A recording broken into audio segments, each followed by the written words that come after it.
Hello, good afternoon, everyone. Can you hear me? Please, Yes, we if you can. can hear me, just Yes, yes, yes. we Yes, we can. Oh, can. okay. Good afternoon, everyone. Welcome to today's Good session. afternoon. My name is Ipuchim Ozawa, and I'm the moderator for today. We are excited to have you all for this enriching experience. So today we have a lineup of mentors who will share their insights and expertise on the legal development of fintech. Our agenda includes Our agenda includes the mentors presentation, mentees presentation, the feedback from mentors, the question and answers segments of which you can interact directly with our esteemed mentors. Please let's make sure this session is interactive and engaging. You're also encouraged to put on your videos, but it's not necessary. So without further ado, let's begin the session. So I'll be introducing our mentors. Okay, so our first mentor is by the name. I'm so sorry, I can't see this clearly. Thank you. So our first mentor is by the name Glenn Dolindo. Okay, so she's a certified lawyer with 10 years plus experience in complex negotiation, digital assets, commodities, and the financial field. She brings a wealth of expertise and has a proven track record. She's recognized as a distinguished legal talent. She has she has expertly handled over 300 cases in her first year of practice, while seamlessly navigating the intricacies of the financial sectors. Currently, she provides high-impact legal consultancy services to diverse portfolio of companies across Dubai, Brazil, Spain, Morocco, Zambia, Hawaii, BVI, Costa Rica, and globally. Her multidisciplinary approach and ability to integrate various branches of knowledge enable her to offer innovative solutions and strategic advice. Her passion fuels her drive, particularly in helping businesses grow and strive. Her unique blend of legal acumen and business development skills sets her apart as a valuable asset to any organization. She has done a lead complex negotiation for digital assets, commodities, and financial contracts. She advises corporations on international agreements, ensuring compliance across various jurisdictions. She provides strategic legal insights and solutions to businesses in Dubai, Brazil, Spain, Morocco, Zambia, Hawaii, BVI, Costa Rica, and more. She drafts, reviews, and negotiates high-stake contracts facilitating valuable business deal. You're welcome, Miss Blaine Diolindo. So our second mentor is by the name George Onyewuchi. George currently has fintech engagement for First Bank and its subsidiaries across Africa as his digital innovation lab, setting up and driving the bank's fintech strategy. George is a link that connects technology, business and ecosystem partnerships.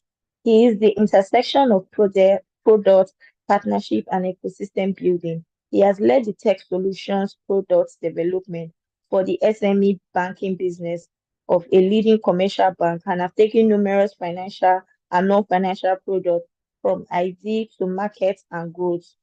He has led digital transformation in the client engagement processes for leading commercial banks, including one of the Nigeria banking industry first end-to-end account opening for corporate accounts and SME digital lending. His team have won numerous awards for powering growth of SMEs. He also provides advisory for CRIP Africa towards developing blockchain infrastructure and developing the operating system for African businesses on the blockchain and hosts knowledge sessions on blockchain application to various industries within the African context. You're welcome, sir. So before we go straight to our mentor's presentation, please kindly turn on your video so that we can take our pictures and then you can share after the end of the session on your social media platform. Please just turn on your videos and quick screenshots so that you can share what you've learned.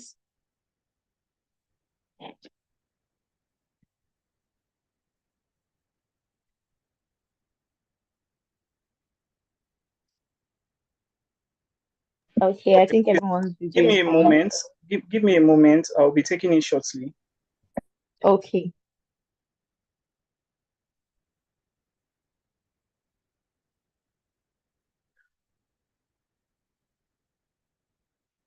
smile.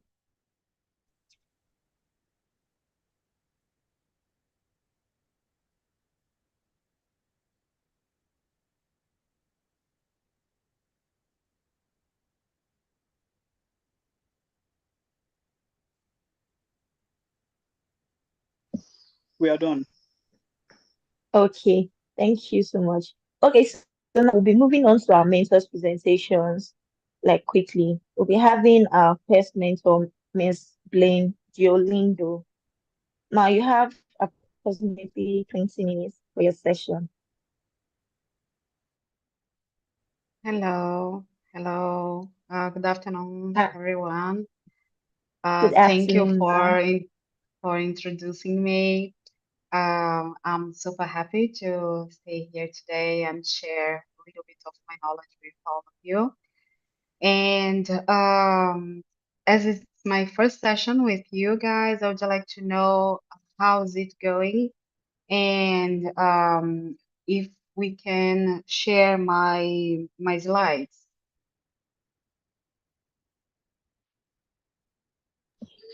All right, ma. Yes, ma. You can share your slides with us if Yes, Ma, you can. Okay.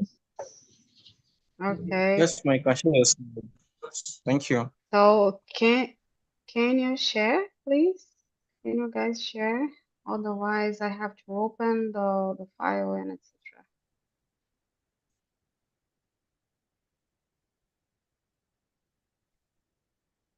So, okay. In the meantime, I will start talking.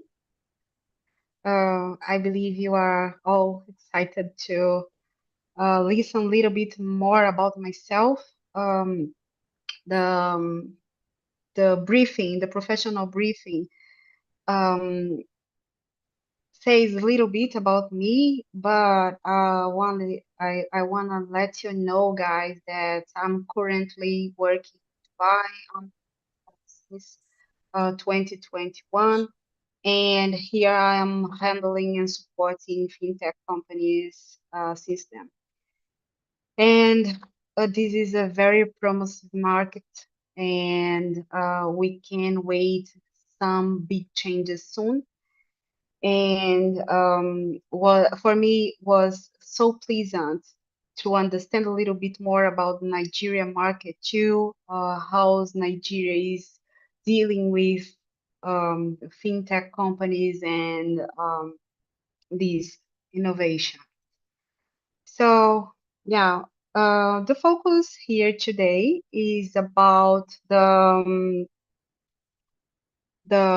talent need and how we can how we can see some legal issues and what to consider in the legal aspect.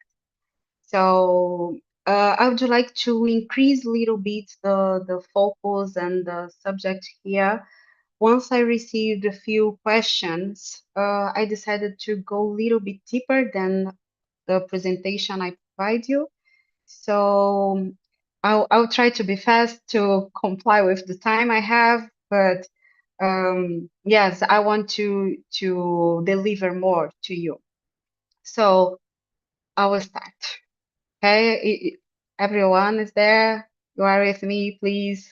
Shake your hands. Say you are listening to me. Is my audio clear? Yes, Ma, we can hear you, Ma.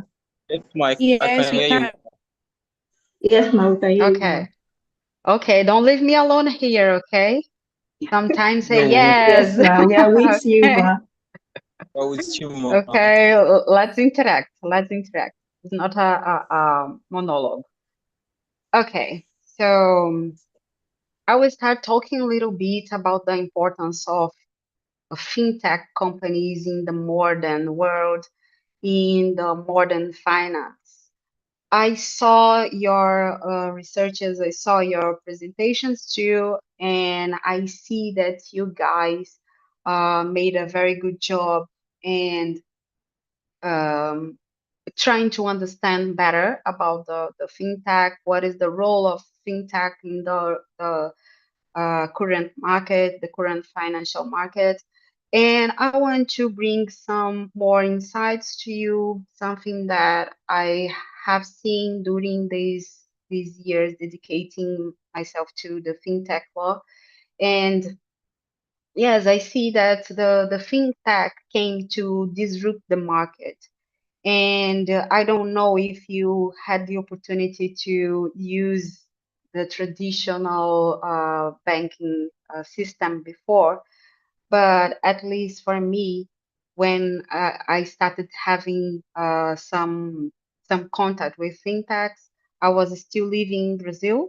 I'm Brazilian, by the way, and I was still living there. I worked for a few financial companies there and one fintech too. So I saw that the intention was to shake the market and to bring new standards because the experience we have as a customers in the traditional bank system is a kind of okay, this is the system, you have to comply and that's it, you have no options. You don't have much benefits or you don't have a lot of options. So I believe that fintechs came to change this position and to bring more value to customers too. Are you guys agreeing with me, or you have a different perspective about it? Yes, ma, we agree. Okay.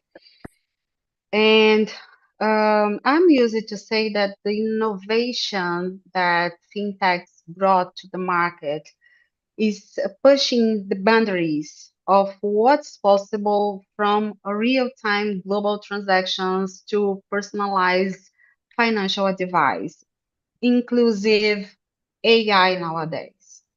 So we have a lot of applications, we have a lot of new tools to facilitate our lives as we are when we talk about finance, when we talk about um, systems and let's say the interaction with money. And yes, as I'm used also to say, the fintechs is now forcing the industry to be more competitive and are focused on the cost. And besides that, additionally, fintechs are now stimulating the economic growth, bringing inclusion.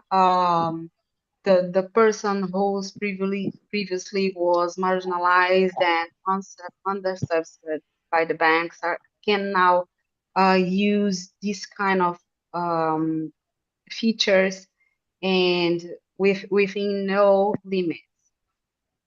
And yes, besides that, we are talking about um, development of new technologies to hug and to meet all the expectations about finance products too. And in general, what fintechs promote, um, the intention is to promote financial inclusion, bring innovation, efficiency to bank services. They are tailoring the customer experience. They are disrupting financial the financial models, They are bringing also regulatory impact and evolution. It's a good point for us to discuss further. Um, Risk management and security, everything starts being more on the spotlight because previously it was handled by the banks, and now with this expansion, even customers, even small players are now more into risk management, security, and these points too. And additionally, fintechs promotes a very huge impact in the global economy. Why? Because they are promoting the economic growth, uh, expanding the access to the financial services, and also supporting small entrepreneurs and empowering small business too. And additionally, um, fintechs nowadays are promoting the digital currency evolution. So since I believe 2016, when Bitcoin starts being well known by people, fintechs also start adjusting themselves to hug this new product, the digital currencies and so on. Are you with me, guys? Yes, we are. Yeah. So the rise of fintechs also has been a game changer in emergent markets as Nigeria and the markets that are developing very fast, such as UAE, such as the United Arab Emirates, as that I am that I have the pleasure to play, that I have the pleasure to put my fingers there. So I want you to open your minds now, and I want to highlight a few points, a few legal points about the fintech development in Nigeria, and also I want to compare somehow the how the things going there and in UAE, because this is the market that I know deeper. And as it's a global understanding, maybe it's something for you guys to be aware or to also think about. And we will explore some regulatory frameworks, licensing requirements, data protection, AML, CTF regulations, and customer protections too. Okay, I'll try to run fast in the subject, and then we can move on to the main topic. And maybe you can ask me why I want to compare those markets. In my perspective, as UAE is now the global hub, it's the spot, it's on the spotlight globally as the main fintech and crypto friendly country with a very strong regulatory framework, very strong processes already going on here. So that's why I want to bring this knowledge to you in a way that as the new generation operating in this market, as the new joiners, let's say, you can see a fresh perspective in what's happening in the spotlight countries, something like this. And maybe we can identify what each kind of improvements you can promote to your country, you can promote in Nigeria, maybe it can encourage you guys to advocate and trying to implement changes and to make difference and impact the company you are working at now, or you are about to join, or the way you can use it. Okay, are you ready for this? Yes, we are. Yes, we Yes, we are. Okay. yes, ma'am, we are. So, no, thank you. Thank you for your interaction. Uh, so I saw on your research that you guys well pointed about the regulatory framework in Nigeria. So I'll go very fast in this point. The central bank in Nigeria, as you know, plays a pivotal role in regulating the fintech industry, and they issue a few documents as the regulatory framework for mobile money services and the guidelines on licensing payment service banks. And additionally, SEC, that is the Security and Exchange Commission, regulates crowdfunding platforms and digital assets offerings and ensuring compliance with the regulation.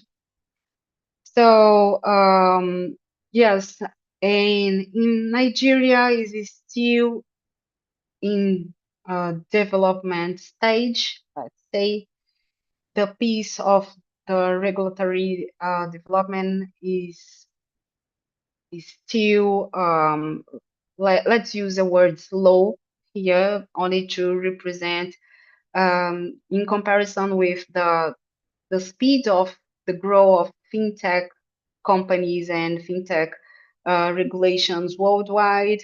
The pace of Nigeria is still slow. Okay, so there is still a lack of unified regulatory framework for all fintech activities. You have some guidelines, but in general, you don't have the whole picture, the whole scenario already implemented. And comparing now with the UAE market, here we have a very huge regulatory framework. As I mentioned, UAE is now the hub for fintechs, for crypto companies. So they provide us with a very well structured, regulatory framework. We have here two main free zones that is called DIFC, that is Dubai International Financial Market, and ADGM, that is Abu Dhabi Global Market. And both are fintech friendly free zones. So yes, they provide us with a very huge framework, everything very clear and transparent too. So just a small observation here. This part that I'm talking now is still part of the introduction, okay? And very quickly, I will reach the why talent is key in. So moving further, the licensing requirements in Nigeria is also it's also established by the central bank, as you guys researched and as you already know. And the licensing process in Nigeria can be very tough, very lengthy and complex. And it might be a little bit, how can I say this? It can be a little bit, yeah, it can be tough for new companies, new fintechs, startups, and these small ones that are trying to develop themselves in Nigeria. So in contrast, we have the offshore jurisdictions that I was also working with as BVI or Cayman Islands, Comoros Island, and they typically offer like a smooth and lenient license process with lower capital thresholds and a very flexible regulatory, and that is attracting companies. But sometimes operating this kind of jurisdictions may come with reputational risks and also limitation in accessing some markets. Are you guys there? Please let me know. Yes, we are. I'm feeling alone. I told Yes, you ma, don't we don't let are. me feel alone. We are Okay. here, Let's ma. interact, please. Yeah, And yeah, ma. please feel free to also give me your inputs. Okay, as you guys researched, I would like to listen to you too. I know you have your time, but anytime you want to make a comment, please feel free. Okay, Yes, ma'am. Thank you. let me Yes, open ma, we do. the chat here. Okay, so if you have anything to say, please write a message on the chat and we can keep interacting. Okay, so I was saying about the licensing process, and again, the UAE has implemented a very streamlined and transparent licensing process. Uh, it doesn't mean it's a easy process. Nowadays, I'm facing a very long process to acquire um, a financial license for the company I'm currently working with, and the only the authorization to open a regulated financial company is a um, very deep and a tough, hard process. So besides that, they are promoting facilities, but it's not so easy. You got me.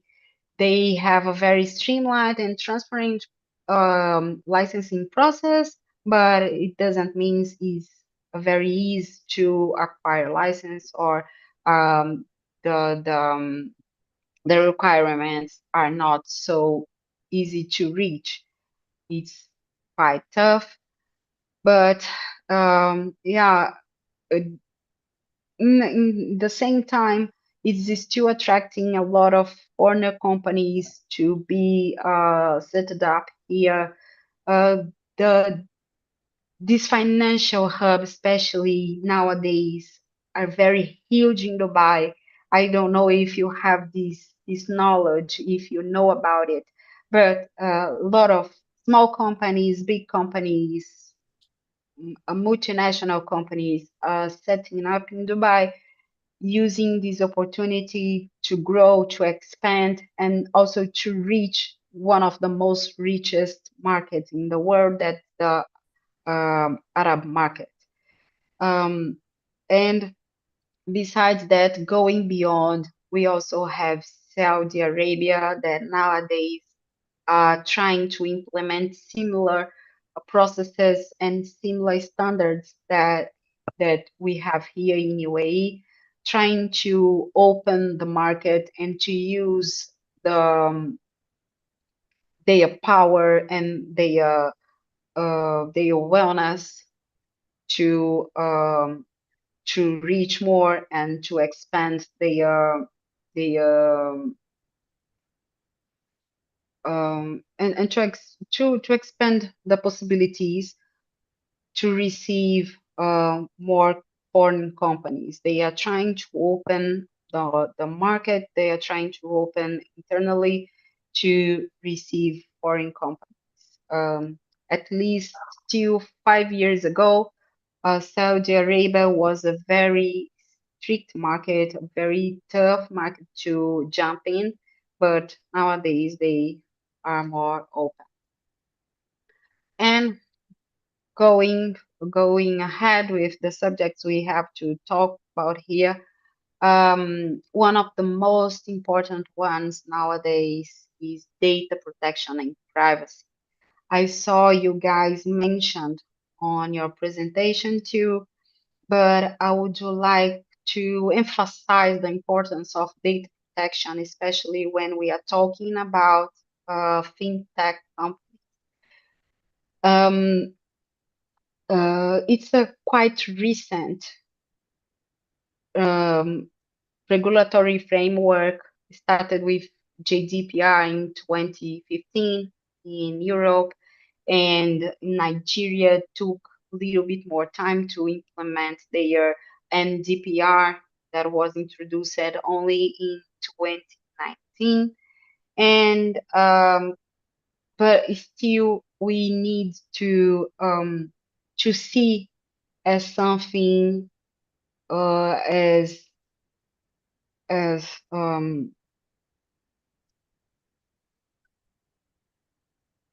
something that still needs attention, that is still are on developing process, because when we implement new technologies and new resources and new ways to play business, data protection will be all the time exposed, or some vulnerabilities are shown.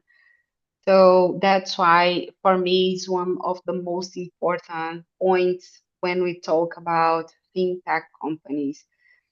So, getting back to the Nigeria NDPR, and sometimes my brain wants to say GDPR, but for you is NDPR.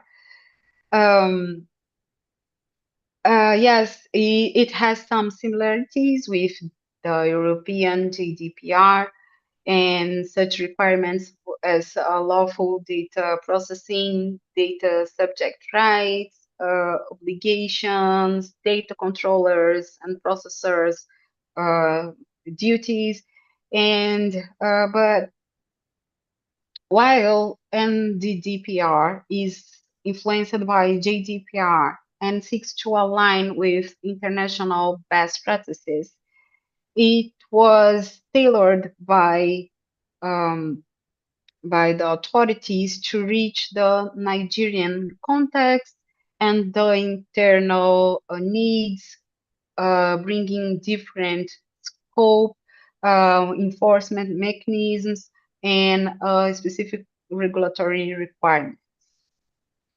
So I will do another comment when you guys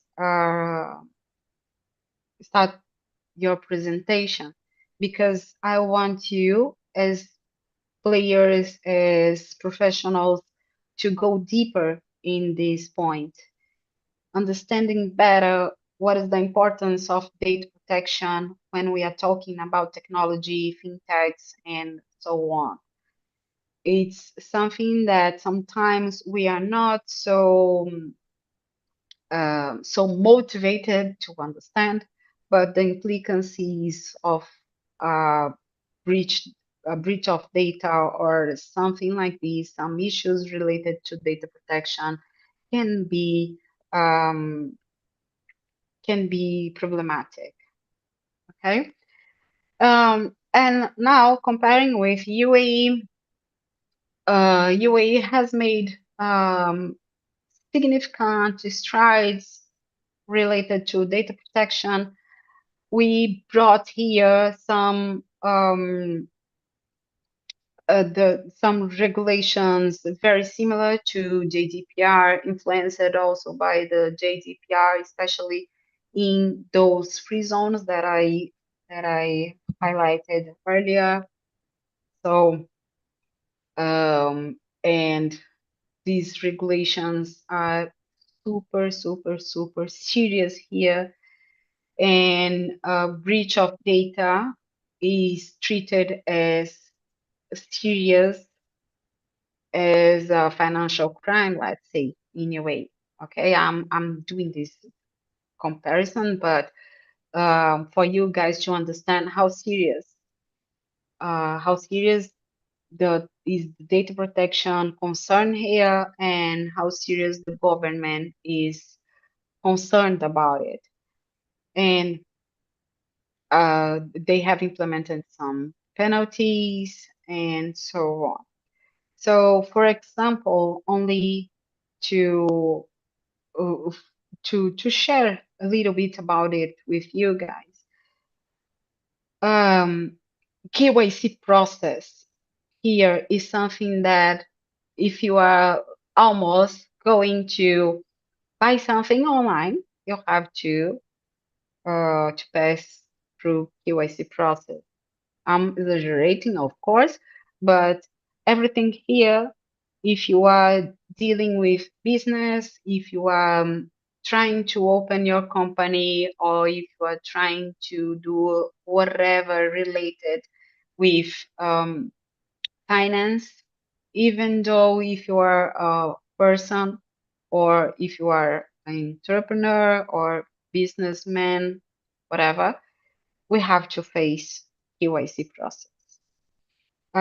Bringing another example, um, something very recent that I participated, we needed to hire a company to support us with a few documents to open another company. So to hire this company, we had to face a very huge KYC process and showing all the company structure, who's behind the company, shareholders, UBOs, and etc. Only to hire the company to help us with documentation. For you to understand how is the process in UAE. I don't know about how's it in Nigeria. Can someone share?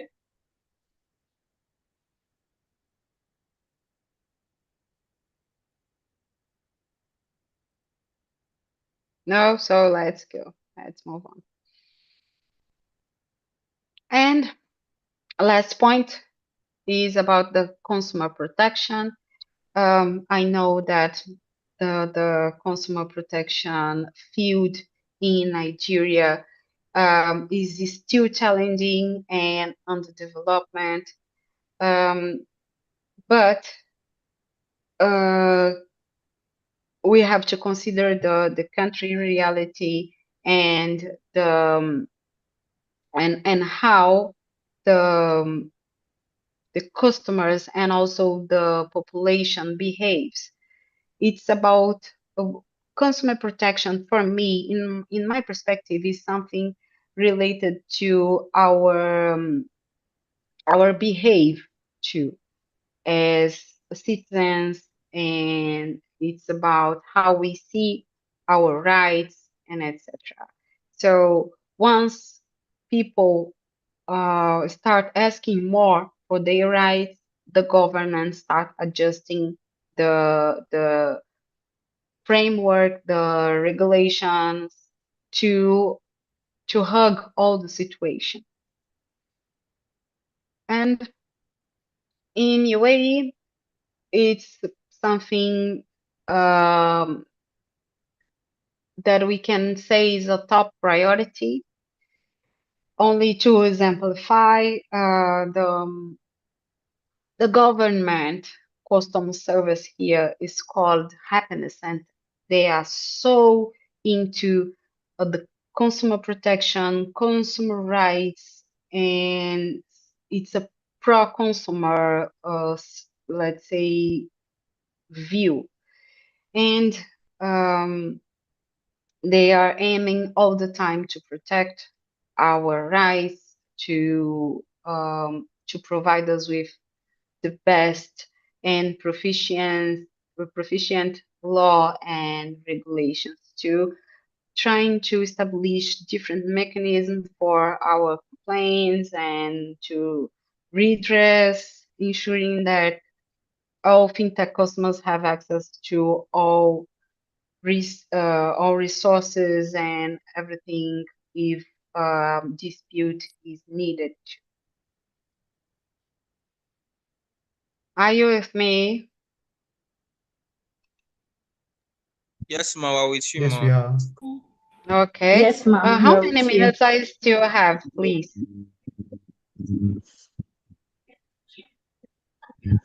About 5 minutes. 5 minutes. Oh Yes, ma'am. gosh. So let me run. So now let's go to talk about the talents in fintech. Can you go back, please, to the third slide?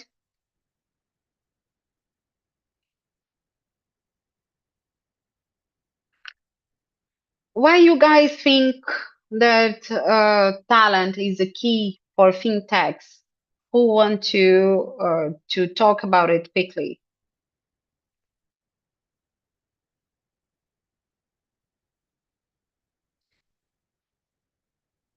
Noah? Can I speak about Nobody? it? Okay. Um, I feel that talent is very important to fintech because as fintech provides the platform for talent structure be showcased, and there are only few people with the talent or skill of balancing of speaking the language of finance and technology together, and it is highly competitive. So as much as the fintech industry is looking for talents, also the talents are also looking for platforms to be showcased. Example, the fintech industry. Thank you. Very good. Thank you for sharing, Joseph. And yes, you're right. I see talent as a lifeblood of fintech companies because um, they should be persons able to bring creativity, the ability to quickly adapt themselves, and also bringing some financial knowledge together with technology. So it's a mix, it's a blend all in one. So I have a quote that says the best talent in fintech combines deep technical expertise with strategic mindset and passion for solving real world problems. That's what they do. They are bringing all the background, all the knowledge to solve or to predict what can be a problem when using money services or financial services. That's my understanding. And one of the challenges when we talk about talent acquisition in fintech companies is the high demand, a lot of new companies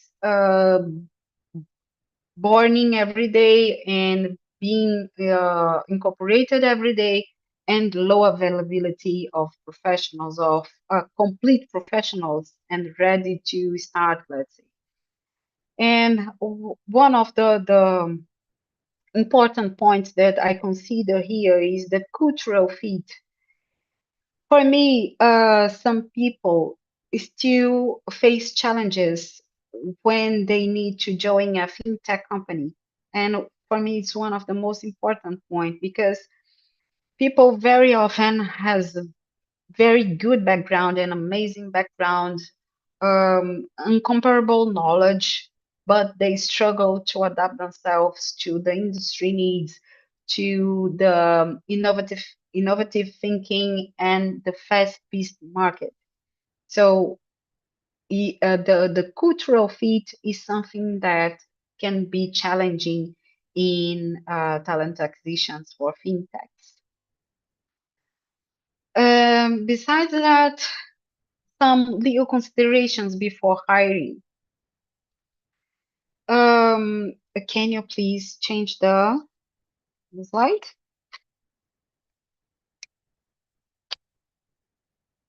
Yeah. So some legal considerations is a few points that we also discussed when we talk about the fintech's, let's say, sensitive points. So talking about talents, we also want them to understand the regulatory environment, because sometimes, and to be honest, most of the time, the person to fit a position doesn't have some understanding about the regulatory landscape, and it can be challenging and also problematic, because, for example, if a blockchain developer or a fintech developer um, doesn't understand the regulations applicable to that business and try to ensure compliance with that regulations, with laws that governs data protection, financial transactions, and so on, we can expose the company to a few risks, and also it can enhance the credibility of the project. And I'm used to say, just a developer with algorithms and with this knowledge, without understanding, without the knowledge about the regulations, cannot work alone. You got me? Because they should fit all the features, the tools, and etc. to what the regulations and what the law say. Do you guys agree with me?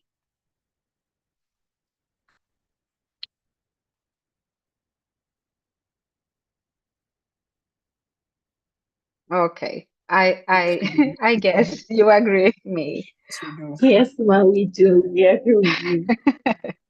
Okay. So let's talk a little bit about the emerging roles. Okay. It's something interesting too. I'm not pushing just because I'm a lawyer and I'm practicing law or something like this. But some people and experts commonly saying that the emerging roles are the blockchain developers, cybersecurity experts, data science.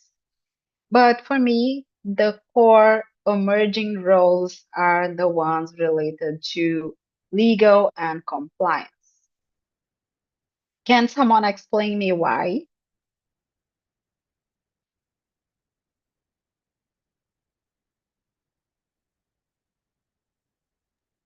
Could I talk? Sure. Thank you for your participation, Joseph. Um, I feel compliance and the legal aspects of fintech is actually an emerging role in the industry, because there's no company in the whole world that doesn't have its compliance officer or its legal department, and no company can survive without a compliance person, a legal person, someone that could work in shaping the company in the legal aspects, someone that checks the legality of actions that the companies take. So compliance and compliance in fintech industry is a really emerging role with the fintech industry, because it is highly needed. Thank you. Thank you so much. 100% agree. And that's it. As I told before, for me, there is no how to keep the business without legal and compliance. Because IT guys, they have zero clue about laws, zero clue about regulations, zero clue about the authorities' requirements. So yes, that's why we need legal and compliance working very close to IT departments and developers and etc. to make sure that they are fulfilling, that they are complying with the regulations. Otherwise, um, with this gap, let's say, uh, we can be exposed to penalties and to compromise the business unless the company wants to operate in the black market. They can they can refuse the laws and etc. Okay, just a small observation. So moving further, I want to talk a little bit about diversity and inclusion in hiring for fintech companies. A lot of countries, as USA, UK, Canada, Germany, Australia, offer incentives for companies hiring different um, to promote inclusion and diversity. They provide tax incentives, some grants, government policies, and specifically in Nigeria, I couldn't see in a national level some incentives mandated by the government in this specific point. However, several organizations, several sectors, especially when we talk about NGOs or multinational companies incorporated in Nigeria, they had the initiative to implement a few policies to promote diversity and inclusion in their companies. And also bringing back the comparison with UAE, here we don't have any specific regulation or a specific government mandate incentive or something like this as in Nigeria. But the the country promotes culture of diversity, especially because here, especially in Dubai, that I'm living now, 90% of the population is a foreigner people, is foreigner citizens. So if we don't have this kind of culture of diversity or some inclusion or something in this way, trying to incentivize companies to hire different people or some disabled people or women or different nationalities, it could be a collapse here because think with me, 90% of the people that lives in Dubai are foreigners. If we don't have some tolerance or some diversity incentives or this kind of mentality here, it could be problematic and it could be a reason for people leave the country. Okay, so also, we have some incentives to keep the balance between genders within companies and so on. So this is something that is a concern, I believe, in most of countries nowadays, but specific regulations, specific government incentives are still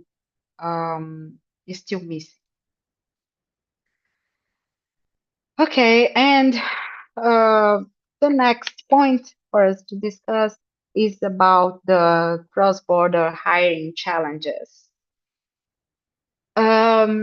Can someone tell me how's it in Nigeria if you have some incentives to hire people abroad? How's it there?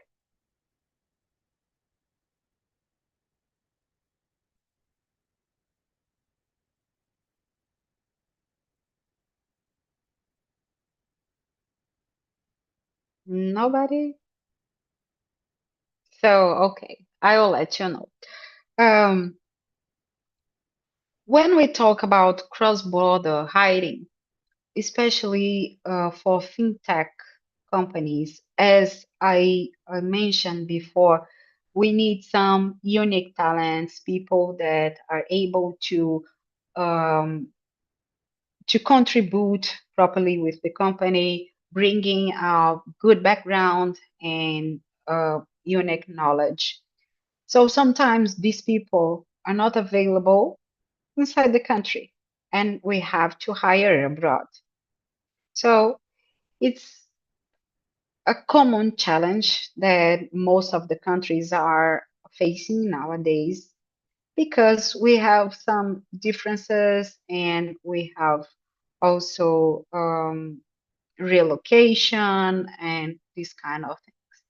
But uh, I don't know if you have the same have the same feeling, if you share the same feeling with me that after COVID, some policies and some ways to work has changed too.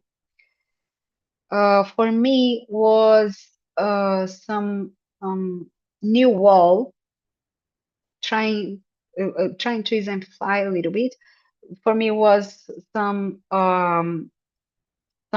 division mark be between before COVID, how people work before COVID, and nowadays after COVID. So the remote work policies came very strong and making companies adjust themselves to hug the employees abroad or to allow people to work from home. And especially in Nigeria, the employment law does not have specifically address foreign remote work for Nigerian companies. So the legislation for you guys is still focus on the employment between um, the employees and companies inside Nigeria. The law is still have this gap and is still are not talking about remote work abroad. Okay, so in case, let's say, a Nigerian company wants to employ someone, some foreign workers or someone from abroad, they must comply with the relevant labor laws and regulation in both Nigeria and in the employee's country of residence.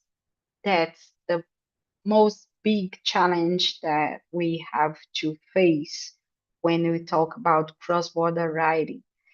Because imagine um, we have to comply with both tax obligations, social security contributions. We have to keep the balance between all of the laws applicable to the employee and to the company incorporated in Nigeria.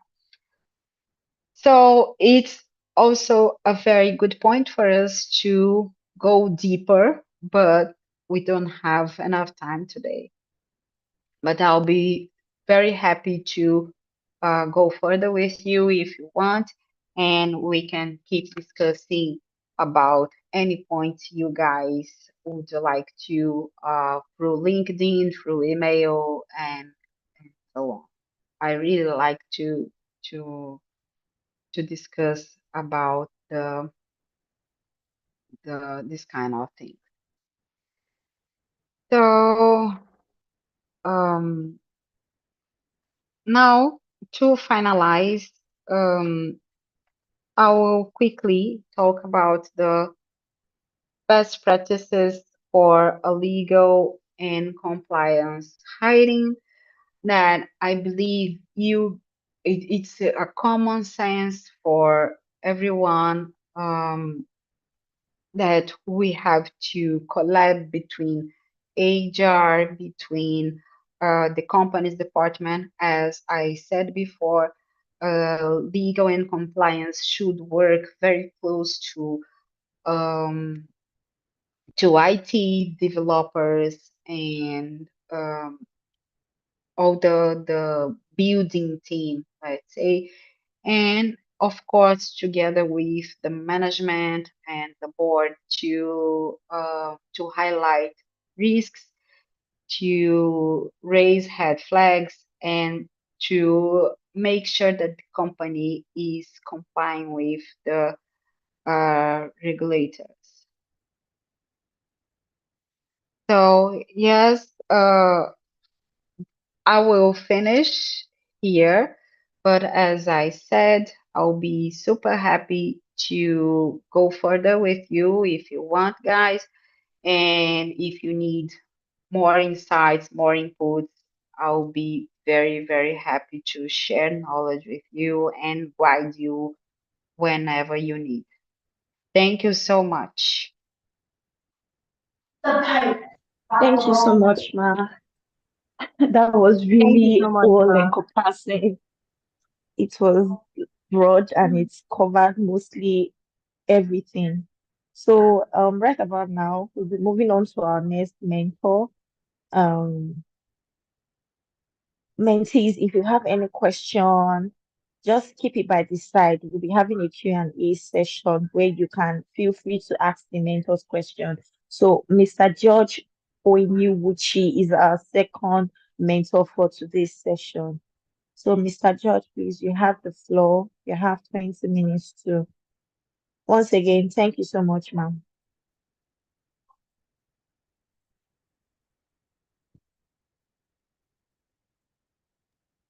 Thank you once again. I don't know if Mr. George is here, Can you if hear he me? can hear me. I think so. Just hold on. I'm coming there. Can you hear me? Okay. Yes, sure, we can, sir. Okay, I think I would be able to have a quick one in next. Try to compress this in the next 15 minutes before I take off. All right. This is legal development of fintech, right? Yes, it is, sir. Okay. Okay. I think the initial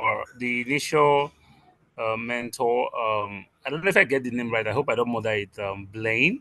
Um, I hope I didn't murder the name. Yeah, did a good job in bringing out like most of it really around how some of the things that you have to come across right in that entire in that whole entire activity of legally bringing a fintech to life. I think I'll just quickly just run through what I would call how you practically go from 0 to 1, right? And of course, for the class where most of us here are in the legal field, how each of those phases, right, um, concern you and how you can be of value to people that are trying to develop fintechs, right?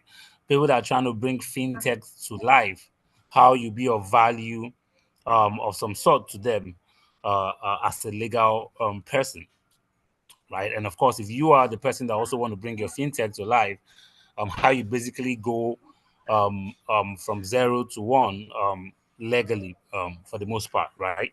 I hope I hope you can hear me well, right? Yes, sir, we can. Okay, yeah. All right. So it all starts with the idea, right? I mean, I mean, like they say, idea is really not anything until you add some bit of action to it and bring it to life. But it all starts with the idea.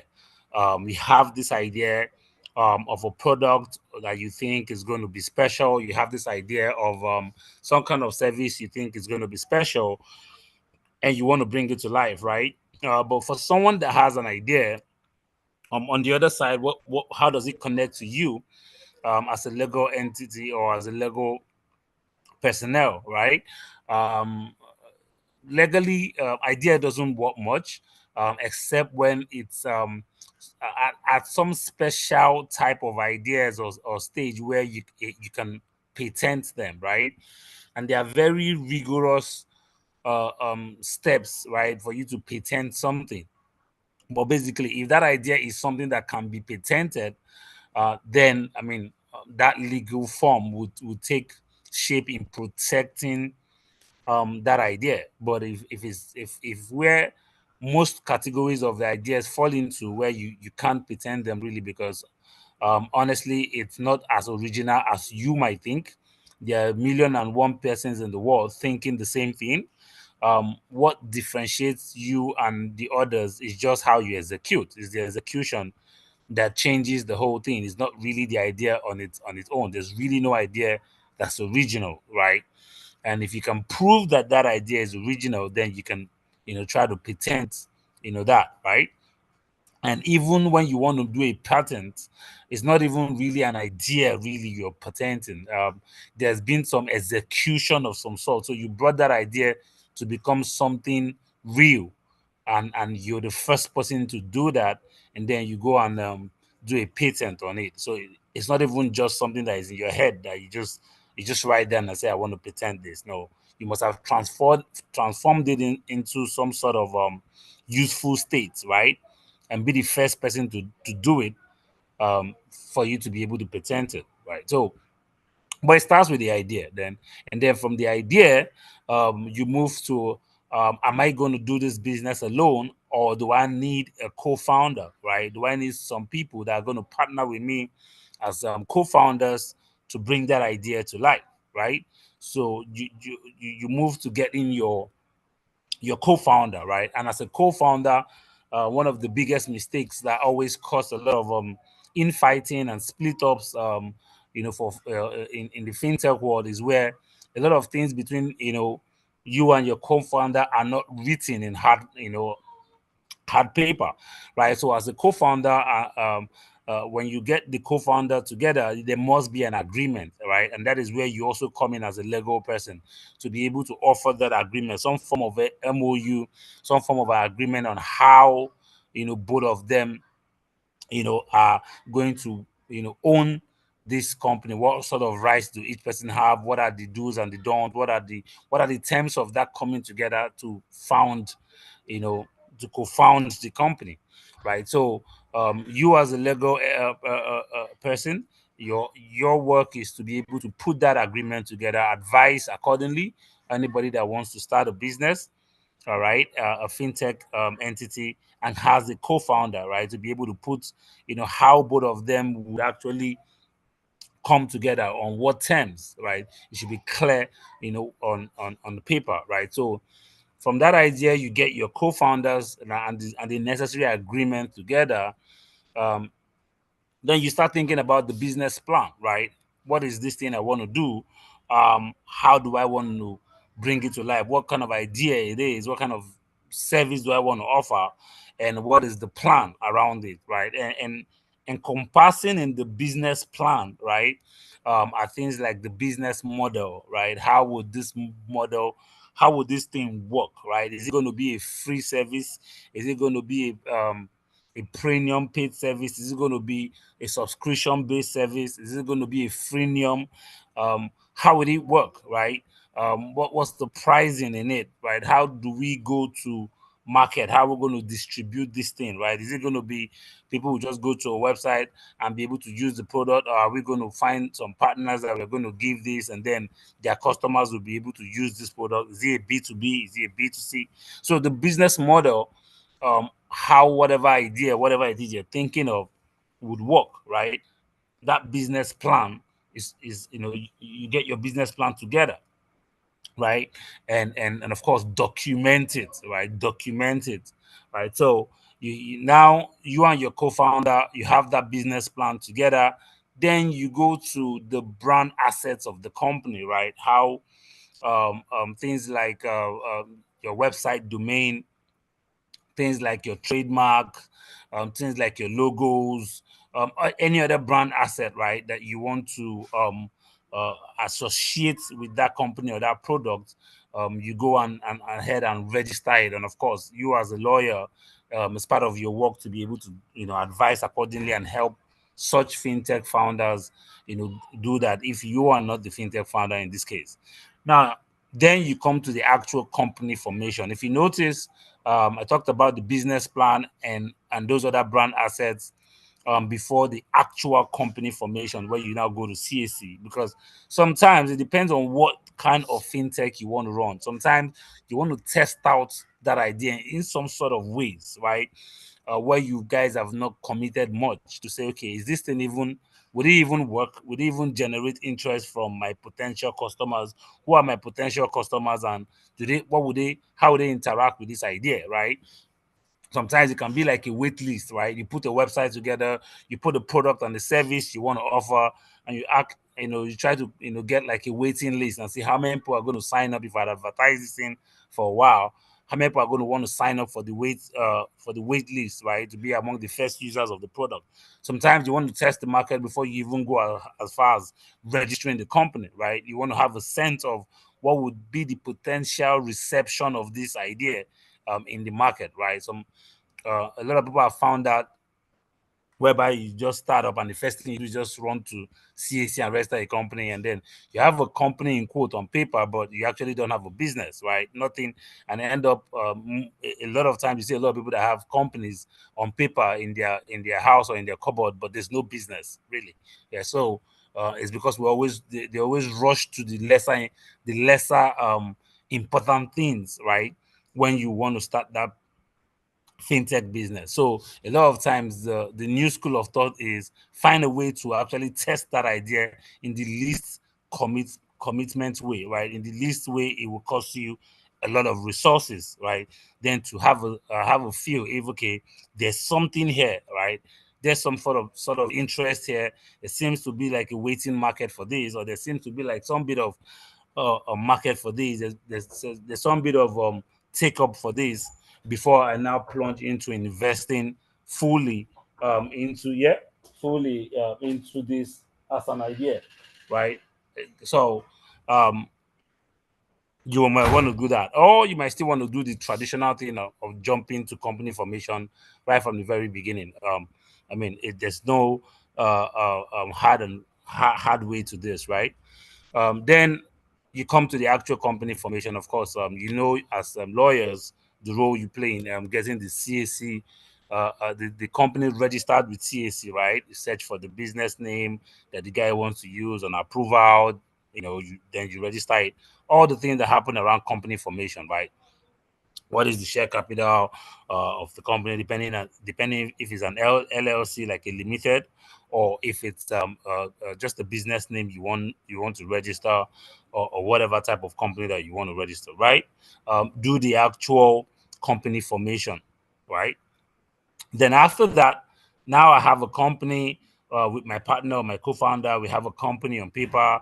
Of course, next thing we definitely will collect money, right, for whatever product or service that we do. So we need to set up a bank account, right? And it's always good to have that bank account set up in your company name so that you look legit, right?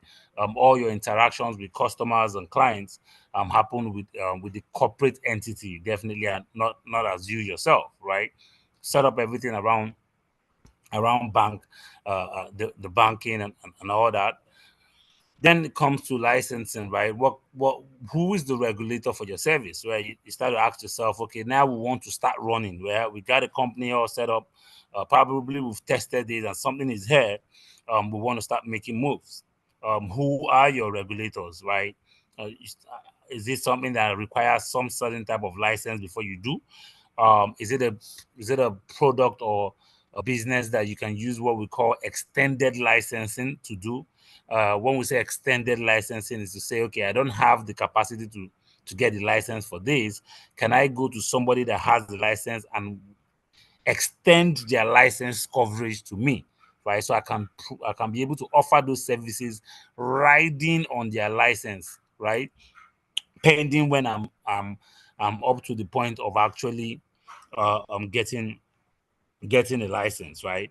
Or my product or service, is it in the kind of product or service that is there's no direct clear licensing for it yet, depending if you're opening up some new industries, right? There's a saying that say innovation goes ahead of regulation. So for the most point, regulation always catches up to innovation. So there's some industries that you will be playing with, there's some kind of products you will be playing on, and then you find out that, okay, there's no particular licensing regime that covers this, right? Because it is pretty new. Yeah. So most of the time you now take off and start, right? And then when when the government sees that this thing is becoming quite like an industry, there's a lot of players coming in, then it's time to regulate it, right? And then different regulations start catching up. I mean, sort of what happened to the blockchain related industry, right? It took off, government was trying to get a hang of what this is all about. And then after a while, they are now trying to regulate it. So innovation will always precede regulation in any part of the world. Yeah. And so you try to find out what licensing regime does this product or service cover, and how do I acquire it? Do I go for it directly? Do I have the capacity? Do I have the requirement for it? Or do I want to look for who already has it and try to find a way to have an arrangement with them to have coverage from them, right? So that I can be able to offer product or services in a compliant manner. And of course, you as a legal person, it is definitely your role to see how you can help that fintech, if you're not the fintech in the company in question, now to navigate all these conversations with either going after the license directly or having those conversations with the companies that they are looking to have partnerships to extend license coverage to, right? Yeah, you have the license now, or you have an extended license, or you feel that your product or service is not the part that it's not the part that has license coverage, and you just want to take off, right? There's some times where you know that, okay, yes, there's actually licensing regime for this, but I don't have that capacity yet. I've not found an extended license. Let me see how I can use the least and in the smallest of way and still start, right? There's a lot of fintechs that start that way. They just start, right? And as they are going on the road, then as they're moving, and then they're now trying to chase some bit of license coverage, right? Depending on the kind of product or services that you're doing. There's some kind of fintech services that you get away with it. There's some that you can't even start without having any of those kind of coverage, right? Then you go to quickly to things like documents or how you run internally as a business, which is part of your work as a legal personnel to help the business put together, the fintech put together, right? Things like SOPs, right? Standard operating manual for the company, things like risk assessment documentation, depending on the kind of service it is, how they assess risk within the fintech, right? So some of those documentation that help them in their own operation, right? They need to put it together to guide employees and their interactions with their own employees in providing services. Also, after that, I mean, you're looking at also some of those documents that you're using for partnership. Depending on the kind of product you want to do, the partnerships that you're trying to put together, like I said earlier, SLAs, MOUs. I mean, you as a legal entity, it is your job to help navigate that for the fintech, right?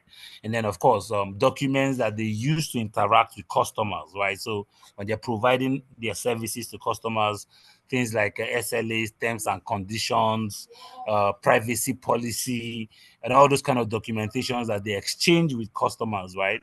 That are going to consume those services or consume those products. Of course, you as a legal person, it's part of your role to put that together for them. So there's a lot of opportunity in different activities that happen during that entire formation of a company, from idea to one, right? From zero to one, for you as a Lego person, right? And I mean, they're all doing all that. Of course, it's important to be compliant, especially when it comes to taxing. How do they set up their taxing? Are they a kind of fintech that will collect VAT? How do they remit those VAT? So part of your work is also to make sure that they are set up properly, especially when it comes to how they carry out their tax obligations or their tax responsibilities. What policies of the government, what acts of the government, what laws are they covered under, right? If they are exempted from tax, you should be able to tell them that if what they are doing is tax providing is tax exemption free, or maybe they are still running not up to the threshold where they are supposed to remit VAT, for example, or what they are supposed to do when it comes to withholding tax and all that kind of thing, right? You are supposed to be able to advise the company, which is why you need more to equip yourself with those information, right? So they need to make sure that their tax component and their compliance setup when it comes to taxing, all right, is well set up. Then, I mean, they have all that ready. Then it's all about recruitment. What guys do we need to bring in to help us run in providing services, product development? How do we now develop this product that we're going to be selling? And then have all that together and then launch, go to market, right? Marketing and sales, right? Launch the product and start selling, and they are in business, right? So all the way from the idea to the point where they launch, right? From idea zero, right, to the point where they launch that product or that service of the company, because people call the company at company formation, but what you have at company formation is just paper. When you really have a business is when you have that product launch, right?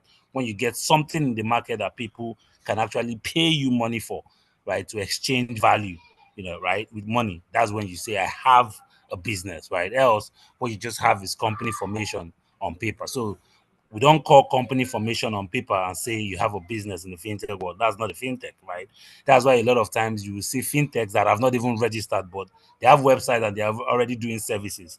You're already using their services. They're testing, right? They're collecting money from you, and they've not actually done company formation. So in the fintech space, you have a business when you have a product or services, but you form a company when you now register. So a company formation is still zero until you get that product into the market. So from 0 to 1, right?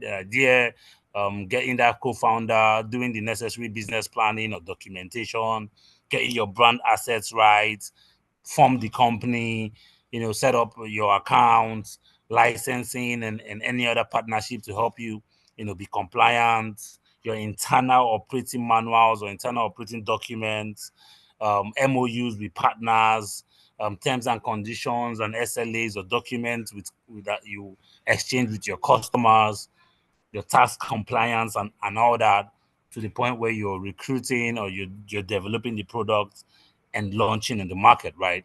A lot of activities where you would add value as a legal personnel to the fintech, right, are all awash, for you to build the right capacity so that you can be able to support, that company formation or that fintech formation across all the various stages and all the various activities that happens from that idea to product launch. And once that product go live, then we have a fintech in the market.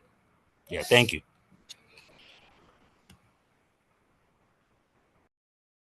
I hope I was heard. You haven't let my daughter and her friends out, which slipped through the hole. I promise you, Your Highness, with your permission, I'll find a way to bring her home.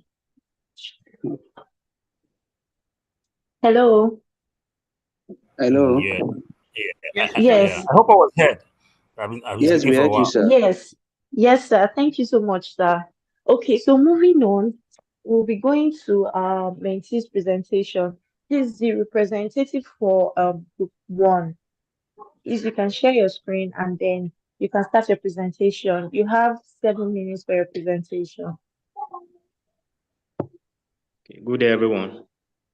Good day. Good day. Can you hear me? Yes. Yes. Because I will go on to share my screen. Yeah, you can share your screen. Ah, I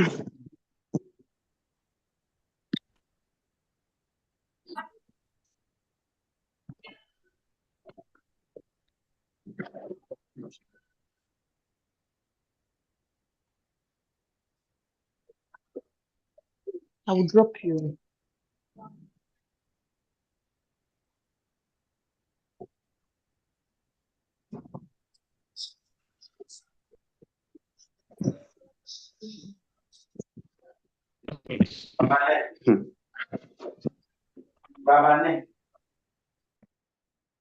Hello.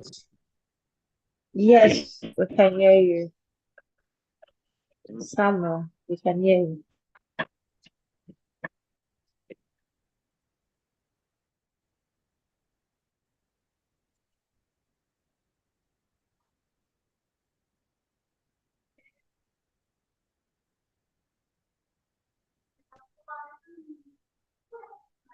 Good afternoon. Good afternoon, fellow members. Good afternoon, Mr. Samuel. So my name is Samuel Akume, and I will be presenting on behalf of Group 1 on the legal development of fintech in Nigeria. Can you hear me? Yes, we can. Go on. Thank you. Yes. So, first of all, let's look at the meaning of fintech. If I've ever paid for something with your phone, transferred money using an app, or checked your bank saving online, then you're already part of fintech. It's a word that is formed by compounding with finance and technology. And it refers to the intersection of finance and technology using innovations to improve financial services and transactions.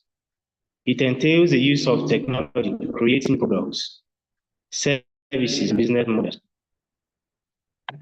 Therefore, a fintech is one that provides financial services such as banking services, money transfers, online payments, digitally, as opposed to the traditional mode of banking.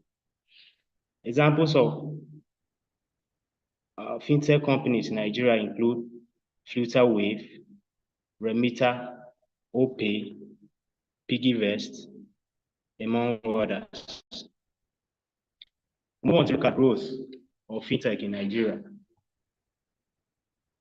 Fintech in Nigeria can be traced to the post-1986 structural adjustment program. So, the structural adjustment program of 1986 was comprehensive economic reform package implemented in Nigeria during the military regime of General Ibrahim Babangida with certain aims. You know, a couple of the aims were to reduce inflation as the economy. Then aim was economic growth and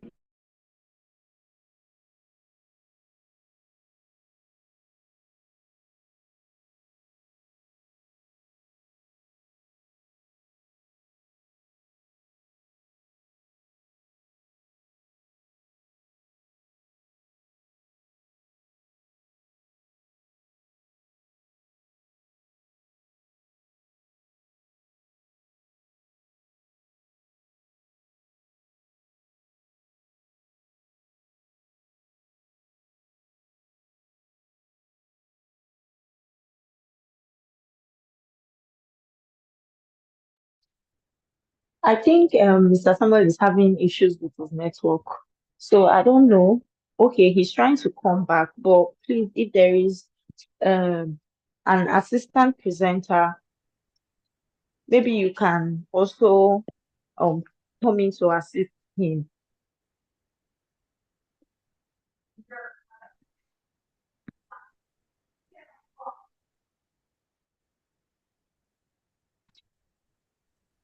Group one, if your assistant presenter is around, he or she can come in to assist Mr. Samuel because Mr. Samuel is breaking from your end.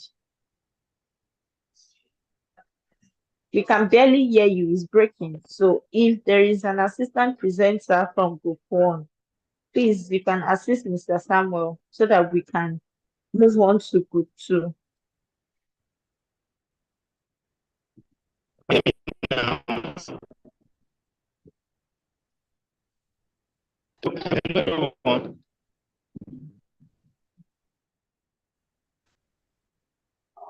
Mr. Samuel, your network is breaking. Please, can you maybe kindly change your position so that we can hear you better?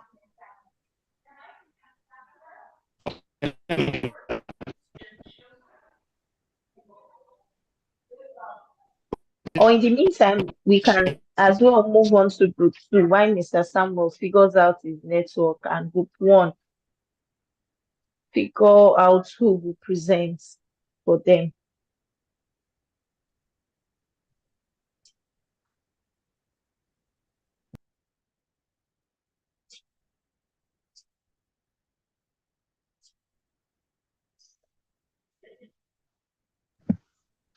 Um, all right, while we wait for Samuel to come back with us, please, can we have someone else present on behalf of group one? Or if group one is still not ready, can we move on to group two? The group two presenter, please, you can start your presentation.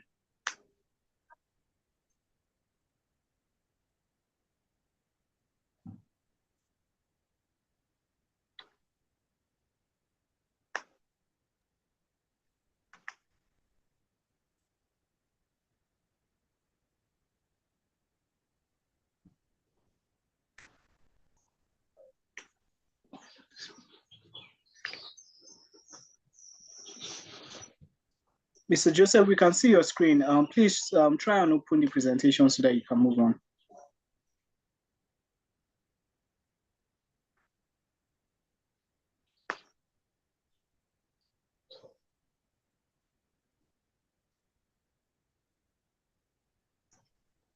Yes, Mr. Joseph, you can start your presentation. We can see the slides. So you have 7 minutes. You can start now.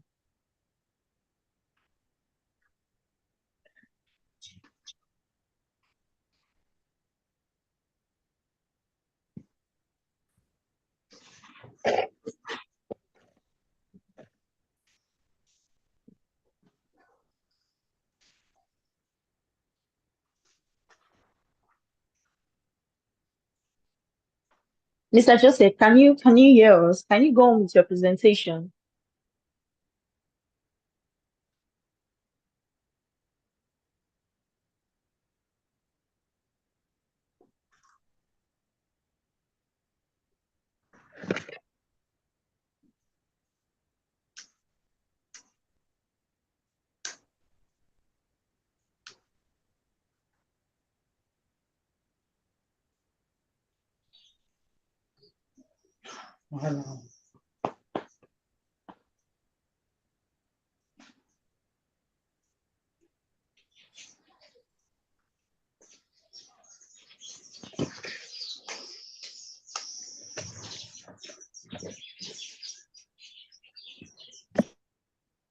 Mr. Joseph, please, we are waiting for you.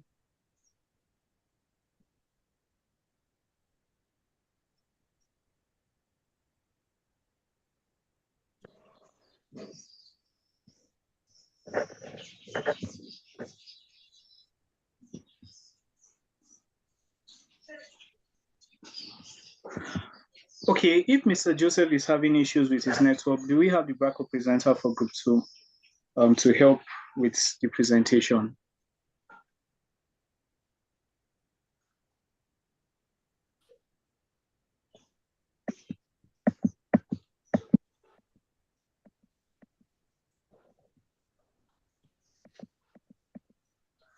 Please, I'm sure we have mentees in this session. Please try and cooperate with us.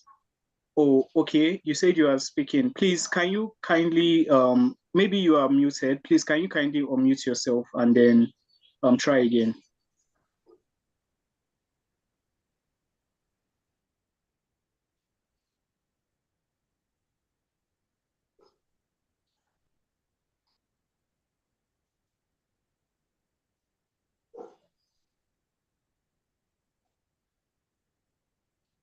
Okay, Joseph, can you hear us now? Or can you speak now rather?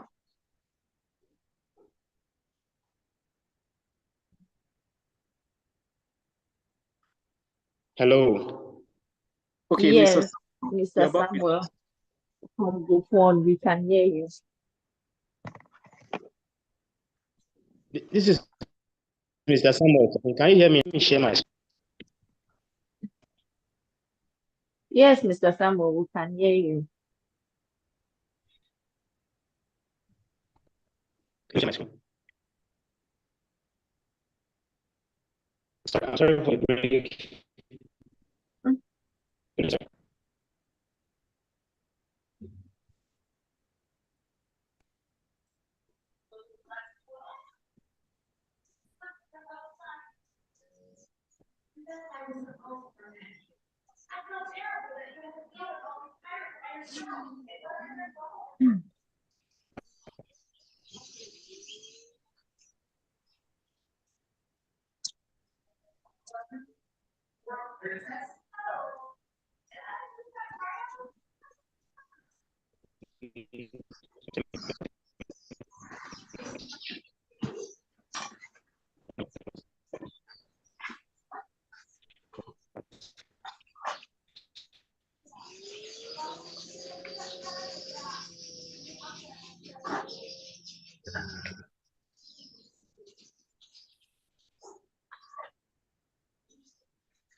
Hello.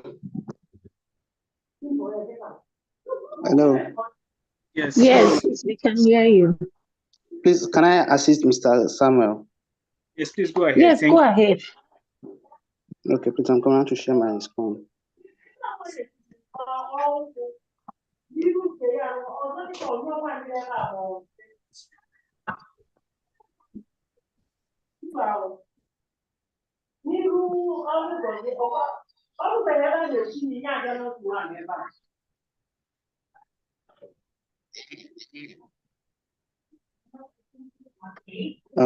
Good afternoon, everyone. Good afternoon. My name is Abdurrahman Dagbo, and I'll be presenting on behalf of everyone. And our topic for presentation is legal development of fintech. Is am I audible enough? Yes, you are. Okay. Yes, you are. Thank you very much. When we talk about fintech, we are simply talking about financial technology, and it simply means situations whereby. Please, can anybody hear me? Hello. Hello. Yes, we can hear you, Dabo. We can Okay, hear I you. could Please hear go on. somebody talking behind. Yes, Okay. go on.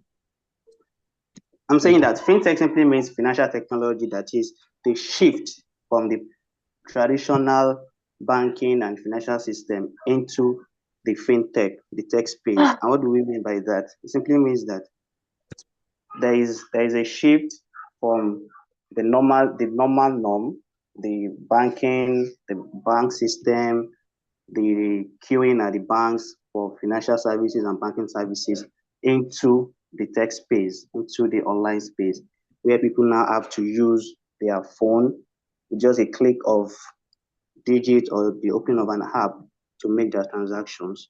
So fintech simply now come to reach the nooks and cranny of people by bringing more people, financial inclusion into the system so that they can be well captured under the financial space. So fintech began to gain ground in the 21st century by the development and advancement in technology, which is also seen in other sectors of the economy. By fintech, the COVID-19 era also saw the push into the advancement of fintech, where a lot of businesses were closed down by the pandemic, where banks were not working at their optimal functions. So this situation gave room to innovators, to scientists, to create apps whereby people can continue their day-to-day banking activities, their financial services online without the need of visiting the banks physically. Likewise, also, with the advancement of the technology and innovations, fintech has been categorized into various sectors. They've been into the financial services itself, they've been into banking, they've been into lending services, they've also been into insurance, they've been into real estate, they've been into almost all the areas where the traditional banking system have been operating. So I'm trying to scroll my screen.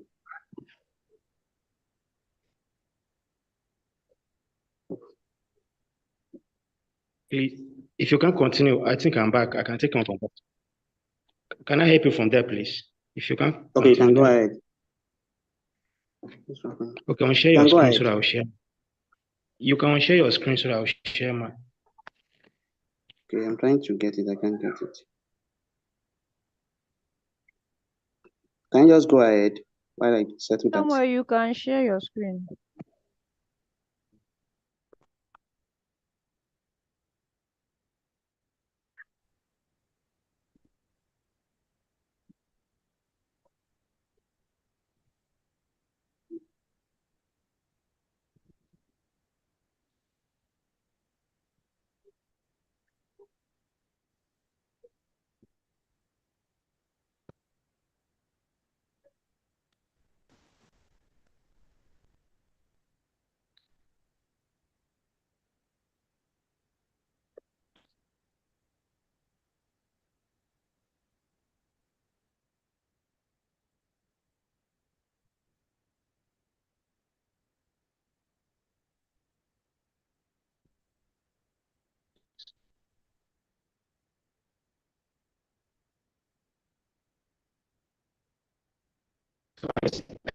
This is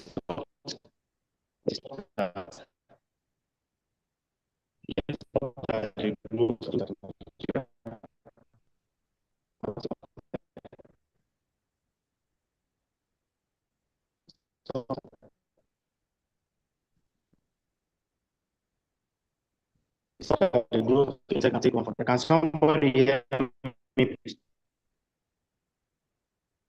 Somebody hear me? Your line is breaking again. Like, please, how about now? Can you hear me now, please? Yes. Yes, we can hear you. So I guess it stopped the growth of fintech in Nigeria, and I will continue from where he He stopped. was talking about the different gateways for fintechs, like the different aspects of fintech.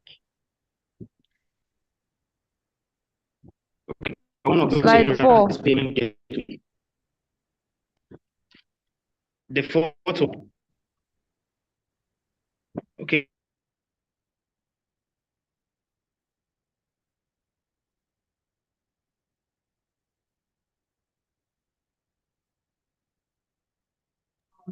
Mr. Samuel, please, we're working with time, and then our mentors are here. They still need to give feedback, and then we still have the question and answer session. I said, since your network is having a little bit of glitching, I suggest that someone from your group should quickly do it. Should quickly do it. The person that already started should continue presenting. Okay. It's a teamwork, it's a group effort, so it doesn't matter who is presenting. You're presenting for the group. Thank you, Chisom. Please wrap up like in 5 minutes time. Thank you. Okay. So Good group two afternoon, can continue. we are so Good sorry afternoon. for the network challenges. So I'm just going to round up so that we don't waste time. So Thank as you. my colleague was saying earlier, there are so many areas or various aspects where fintechs have now taken over. For instance, they use fintechs are available for payment gateways. All of us have, bought something online before. Maybe especially if you use seller to buy books or consulting services.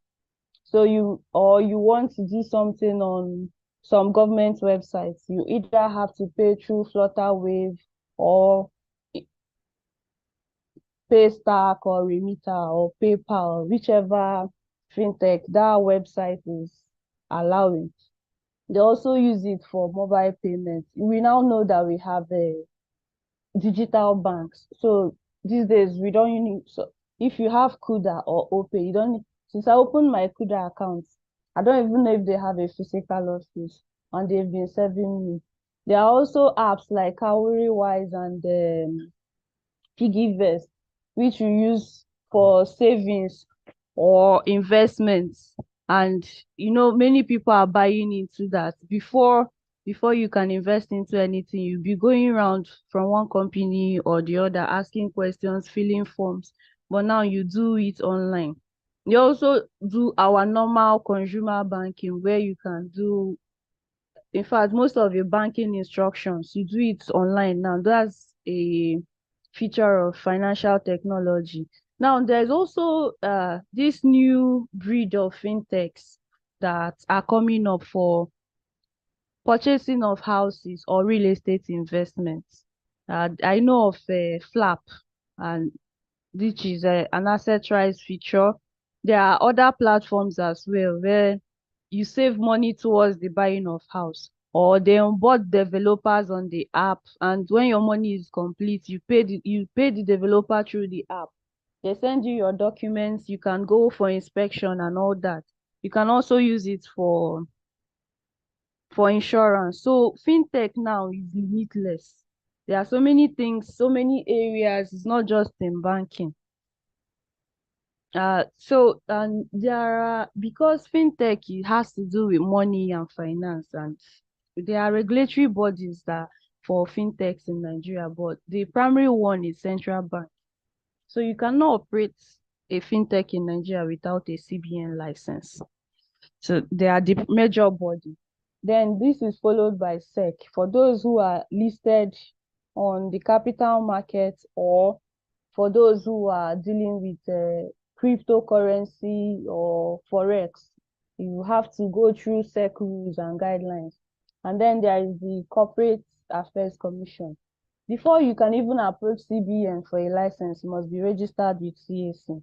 And most times there are minimum share capitals, which are given by CAC, that certain fintechs or categories of fintechs must have before they are registered. So those are the major regulatory bodies. But then other regulatory bodies include the Federal Competition and Consumer Protection Commission, the Nigerian Communications Commission, the Nigerian Deposit Insurance, and Federal Revenue Services for Taxes, and then NITDA. There should also be the Nigerian Data Protection Commission here as well. They also regulate fintechs because it has to do with data privacy, collection of data, and the use of those data. I've spoken about incorporation, licensing, data protection, and the KYC. KYC policies, they are basically done by they are basically released by CBN. So those are some of the regulatory requirements that you have to go through before you can run your fintech business in Nigeria. So on the screen, you will see the various regulations or guiding fintech in Nigeria. They are not exhaustive, and they apply to different categories. If you check the CBN website, you see that there are various categories of fintechs. So each one has different rules, but there are also general rules that apply to all of them, which must be followed. So challenges and restrictions of fintech in Nigeria. I think the major challenge that we are having is regulatory policies. The Nigerian regulatory landscape is very volatile because you could be in business today and tomorrow you wake up, CBN say that they no longer want this to go on. So the change in policies affects fintech too much. You know how the back and forth we've done with cryptocurrency since 2020. Today is allowed, tomorrow is not allowed. Now there is also banks now. You know, we cannot, most banks, I think it's even all banks, you can't buy things online with your Naira card. So those kind of changes in policies affect fintechs too. So everybody's finding it difficult to buy something online except you have a dollar card. Again, there is consumer trust. I won't lie, I'm also a consumer. I'm among those with low trust threshold. So you know that many fintechs are coming up. So for your fintech to succeed, you have to do something different. You have to tell the consumers that this is why you must patronize me. You have to show that you are giving a service, an exceptional service that is different from what other fintechs have been doing. Because I remember one time that somebody from Pampe approached me and said I should open an account with them, and I'm like, no, there's no need. They tried to convince me, and I'm like, we have all these other fintechs doing what you are doing. I don't want to be having multiple accounts with different platforms. So I'm not interested. So those are some of the challenges. Again, there is also low trust on government policy because you can't dump big money in some of these fintechs. They can fold tomorrow. So the market is volatile. And again, some of them lack structure or proper governance. So today they're doing well, tomorrow you hear that somebody mismanaged funds, they're folding up. And then if it's one that does not have a fiscal office, where will you now go to ask questions, or how will you get your money? So those are some of the challenges and restrictions that are affecting fintech in the country. So we wrapped up our presentation by asking a question. So the first one is the hope for traditional or conventional banks with the advent of fintechs. Because I've noticed that some traditional banks now is as if they themselves, they're also losing faith in their own system. So most of them have started opening their own fintech arms, different from the normal banking we know. So is there a possibility that tomorrow we may not even have need for these banks again? Like maybe you will now say, that, well, I think that time is far off, but then it's something that we want to know. And then another thing, this second one about the shortcomings of fintech in breach of data privacy and how it can be curbed.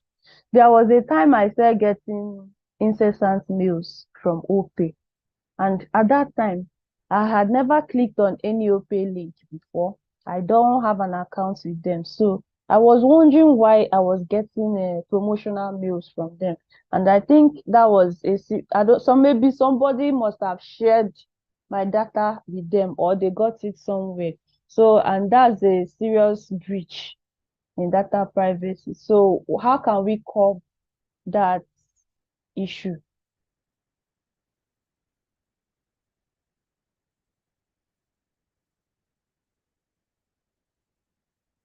So that's the summary of the presentation for group one. And our questions are there on the screen. We would appreciate if we could get answers for them. Thank you.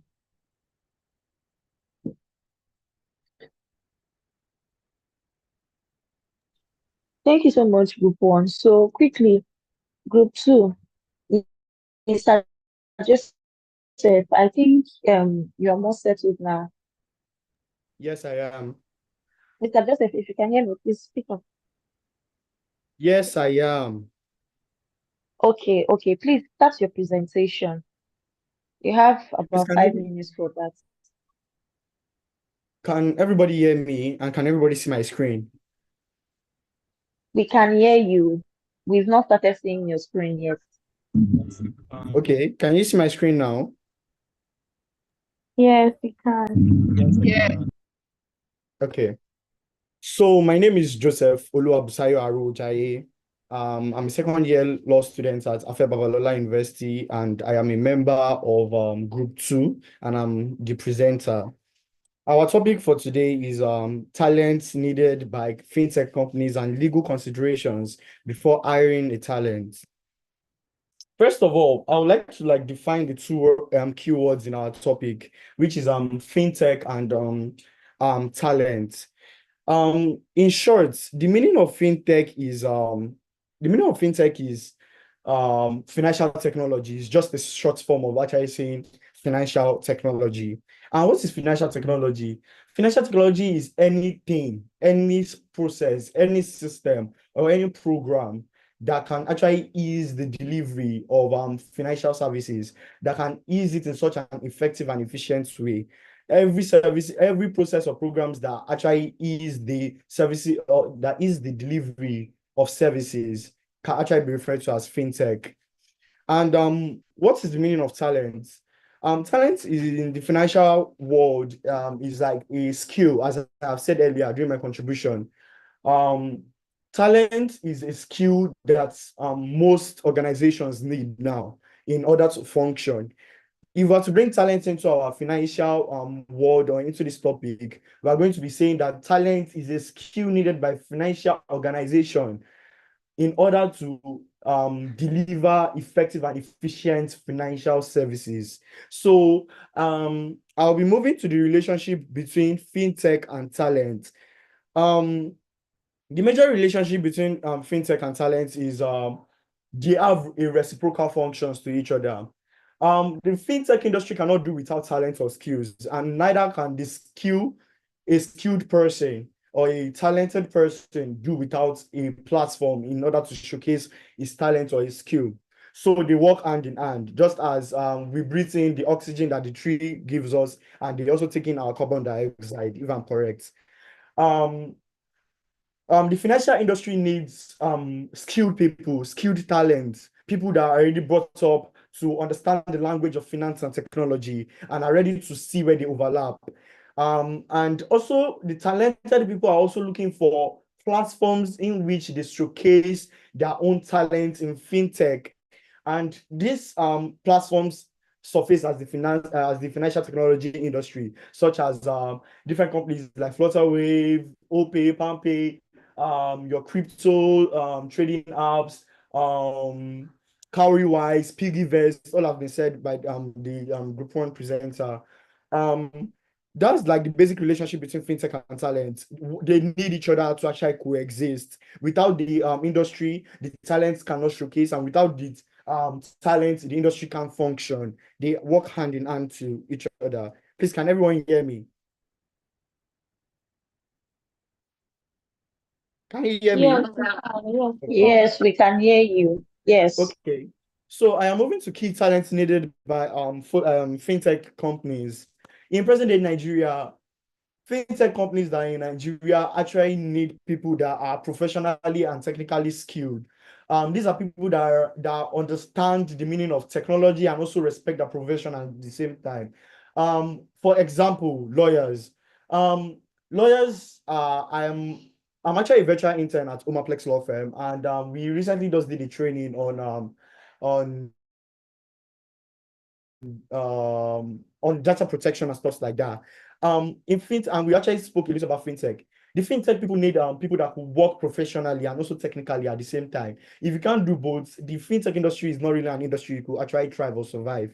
Secondly, regulatory compliance understanding, RegTech. Yeah, that's where I believe the issues of we lawyers actually come in, or we the legal personnel actually come in, where we can actually help financial industries of fintech industries to actually comply with regulations and not to take actions that are outside the law.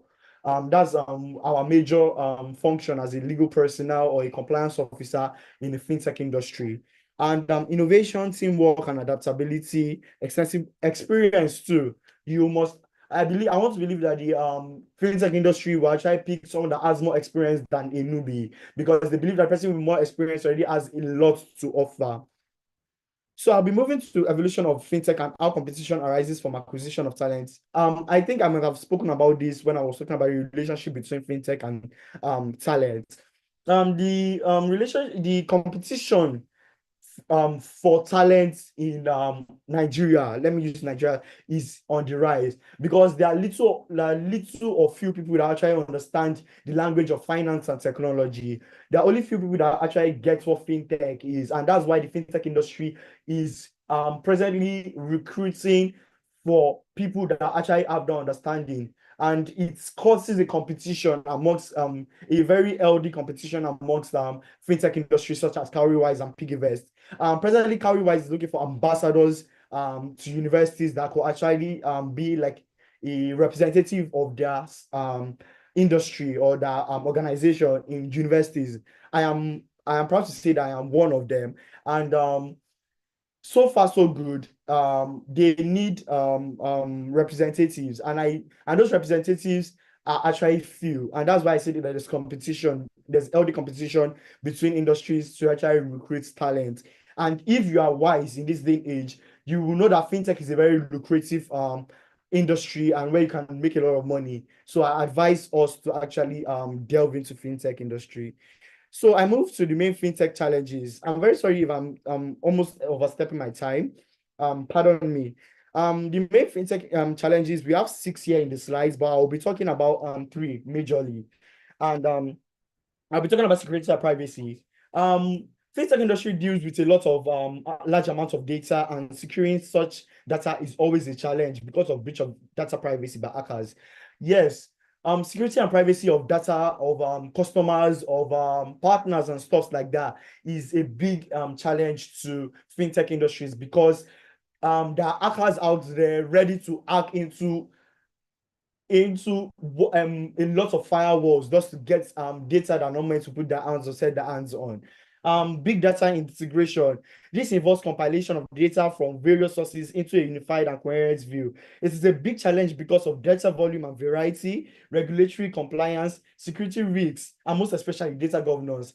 There's a lot of reason why big data integration is a big challenge to the fintech industry. Number one is data volume. Yes, the amount of data that the fintech industry actually deals with is a bit much, and if care is not taken, they won't actually be able to govern such amount of data. So that's where the issue of data governance actually come in, and security risks, as I've actually talked about in security and privacy, and government regulations.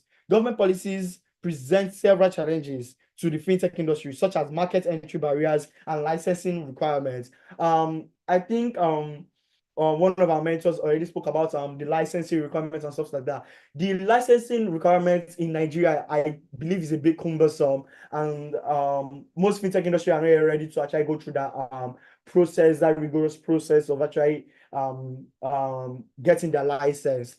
And that is actually a big permits me to say fuck up on the side of the government to the fintech industry. Best practices for securing your fintech management. If peradventure you actually want to delve into the fintech industry, what are the talents or what are the practices or skills you're meant to actually have if you want to enter into such an industry? Robust security measures, compliant, robust security yeah, security is like your top priority at this point, because you don't know who is who. You don't know which person's data you're actually handling, and any single breach in that data privacy, they could actually sue you for what you're worth. Actually, they could sue you for what you're worth. So your security must be top notch. You must hire several security personnel in order to actually secure the data of your customer. Compliance with regulation, yeah. This is why you need the legal personnel. to actually help you. Okay, I want to take social action. Is it in accordance with the law, or what does the law say about such an action, or what am I meant to do before I institute such an action? This is where the role of legal practitioner come in. Data-driven decision, collaboration. Yes, don't think you can do it on your own. You can't do it on your own, really, literally. A practical example was Flutterwave. Flutterwave needed collaborations to actually pick up. And the number one collaborator was Y Combinator. Yeah, if you can see it on my screen, Y Combinator and Visa were the major collaborators, were the major financiers before they could actually take off as a industry on their own. Transparency and accountability. You must be transparent. Yeah, you must be honest to your customers. You must not be around the bush. You must just go straight to the point. Tell them as it is. Don't try to sweet word things and stuff like that. Diverse and skilled team. Yeah, you don't need you going into the fintech industry does not mean that you only need tech personnel. You also need a vast range of personnel, like public relations personnel, your human resource personnel, your outsourced staff and stuff like that. Legal consideration before hiring talent, compliance with labor laws, equal opportunity employment contracts, work authorization and immigration law, data protection, insurance. Yeah, I think that most industries are already providing HMOs for the staffs and stuff like that. So you must be ready to actually provide insurance for the staff and for your staff if you are venturing into such a industry. Non-disclosure agreements. Yeah, whatever we do here stays within us. If you carry it out brotherly, I will sue you or something like that. Non-compete agreements. Yes, you must have a non-compete agreement with your staff, and you must tell them, okay, you can't go out there and actually start marketing or start doing what I'm actually doing here and stuff like that. So this brings us to literally the end of our presentation. And I know my group have some questions they will actually want to ask. And okay, number one question is explain the if our mentors could kindly explain the mechanism of blockchain cryptocurrencies and how does it relate to fintech, and how do fintech companies scout talent, how do they do it, and how does AI influence customer service in fintech? And those are basically all our questions, and we'll actually plead with our mentors to actually answer all of them for us. I'm very sorry that I couldn't be presented on the screen.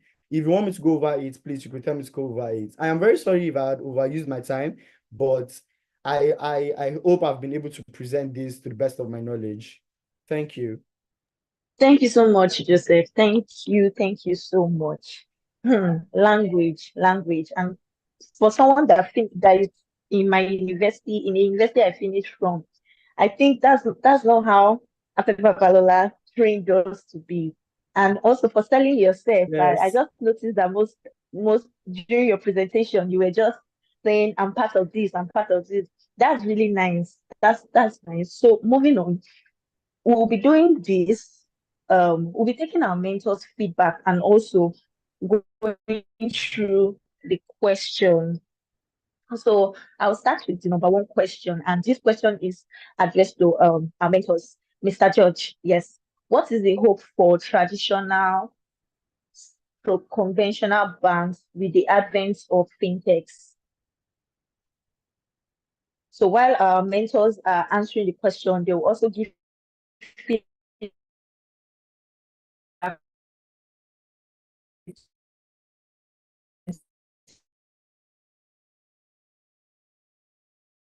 John, Yeah, can you hear me? our Can you hear me? mentee. So one is yes, sir, we can. Okay. I get your question. You're asking what is the hope for traditional banks, right? The Yes. advent of fintechs.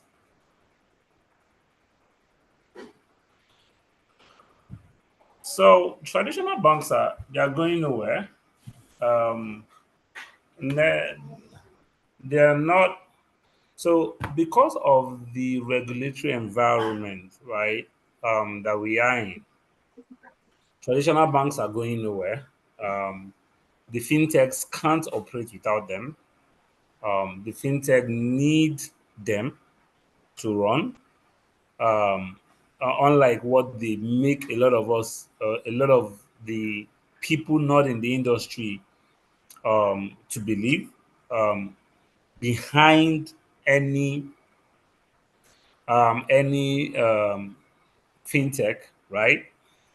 It's one bank or the other, in different ways and forms. So they need the infrastructure of the traditional banks to be able to really carry out a lot of the services, because it's not all services and all types of services that they are able to carry out, right, in the current regulatory regime. The only place is, so for fintechs, for fintechs, there's what we call money in flight, right? And money at rest. Money at rest is basically your typical bank account, like the money you have in your bank account, right? Why money in flight is transactions when you're carrying out a transaction. So money is moving from point A to point B. For the most part, the fintechs are heavily more around money in flight, right? Transactions. There are a few of them have coming into money at rest. But even money at rest, you can't do money at rest without the bank, because that money has to sleep somewhere. That money has to, actually terminate somewhere, right? Um, very few of them have this level of banking licenses to do that.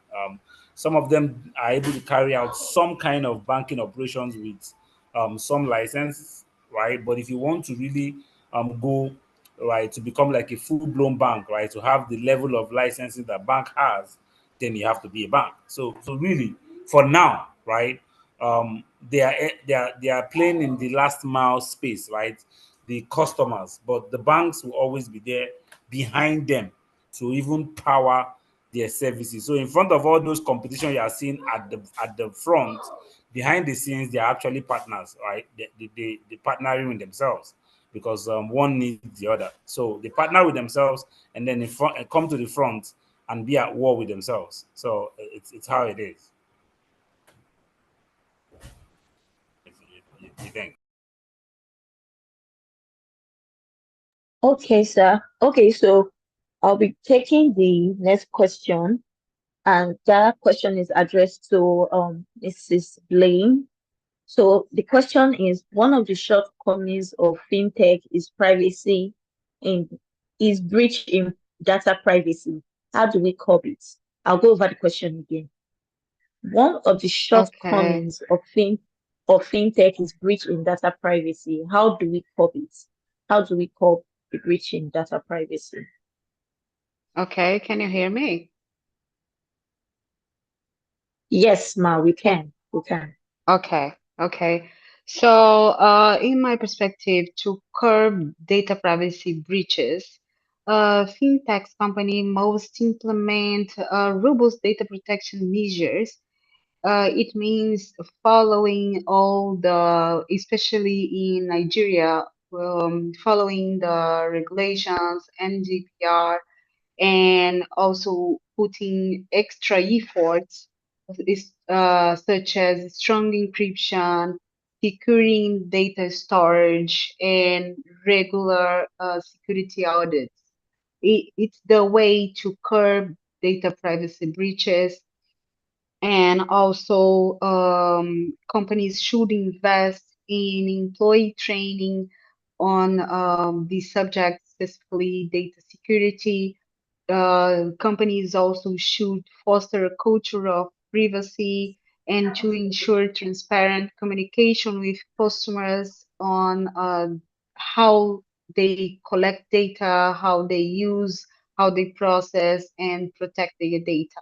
So building consumer trust through proactive security measures, we can curb data privacy breaches.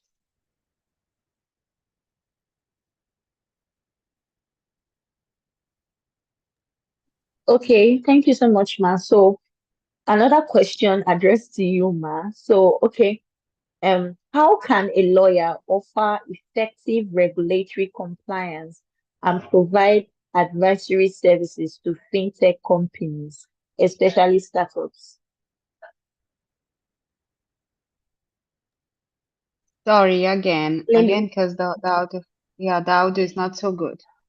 Again, please. Okay. How can a lawyer? Offer effective regulatory compliance and provide advisory services to fintech companies, especially startups. Okay, so I use myself an example. Okay.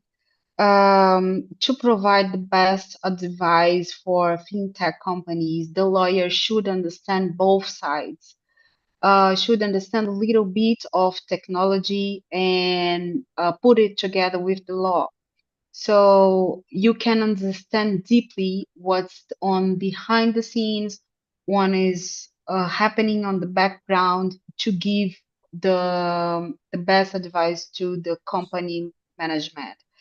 I mean, if the lawyer don't know how the financial transactions happen or how it can impact some data protection law or some customs rights, or how can it infringe some regulations, how can the lawyer give a good advice? So in my perspective, this is the way you should understand the business properly. You should understand the flow and work closely with the developers and um, the operational team to understand the needs, to understand the potential risks, and then addressing it properly. Okay, thank you so much, ma'am. Okay, so our last question will be addressed to Mr. George, and the question goes like this. In the event a fintech company, particularly those without physical office in Nigeria, stop carrying on business in Nigeria, what happens to the data and information of consumers registered on their platform? For example, Bamboo app. I don't know if you can hear me, Mr. George. Okay, if Mr. George is not responding, please, ma'am, Miss Blaine, can you please answer for us? In the event a fintech company or a fintech business or a fintech company stop carrying on business in Nigeria, what happens to the data or information by the consumers registered on their platform? For example, Bamboo app.